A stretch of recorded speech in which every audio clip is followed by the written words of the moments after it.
Hi, this is Gavin Knight with tokenmarket.net. We do digital asset research and we also provide a number of services. But today I wanted to look at Bitcoin. And I wanted to say the Bitcoin price isn't a debate. Now, hitting 900 was pretty big for me. I've been around since before the Mt. Gox price rise, but I think we achieved something. So I think it would be good to look at the debates that were had and the events and see how that actually affected price. Now, I know a lot of you aren't going to watch this whole video, so the takeaway is basically if someone asks you or you ask yourself, how is Bitcoin doing? Look at a chart. Bitcoin itself is doing great, but with the debates and the drama, you may not feel that way. So don't get caught in the FUD necessarily unless there's a real price event that, creates a reason to sell. So let's look at some of the events leading up to this 900 rise. Now, first Bitcoin XT starts.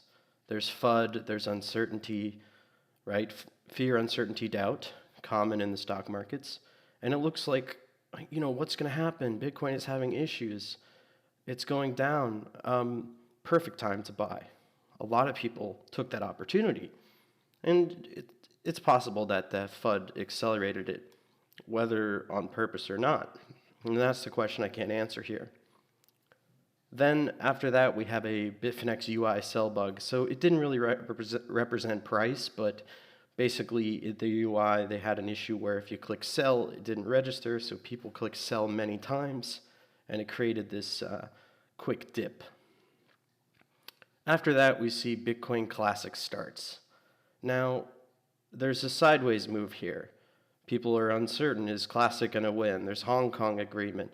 It's the first time blocks are really full, if you look at the history of it. And there's this period of just uncertainty. Well, what happens? People are picking up Bitcoin. People are buying bags. And they're using this FUD in order to get entries, right? And that's really the purpose on the stock market, is when you give this fear, this feeling, then the real market manipulators or the people that are clued in see it as an entry point. Now, then we see SegWit approaches release. I'm not sure if this is really correlated, but price drops sharply. Following that, Bitfinex was hacked. Of course, there was a drop. However, if you had held coins on Bitfinex up until 900, you would have seen an increase of 33%, which basically on a cash basis, you would still be fine, which is interesting. Of course, they have issued other things. Now we see the rise of Bitcoin Unlimited. Once again, a sideways movement, FUD. What do we do? What's going to happen? Somebody's buying bags. Somebody's picking up the price there. That creates a great opportunity to shake out the weak hands and buy in. What happens after that period, the initial concerns, boom, price goes up. SegWit signaling starts. I don't think that necessarily had a huge impact.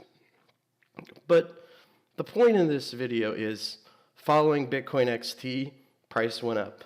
Following Classic, price went up. Following Unlimited, price went up. What's the common denominator in those three? There was a fear, uncertainty, doubt period where there was good entries for skilled traders. So one could say their effective value was creating sells on the market from people that were fearful in order to get good entries.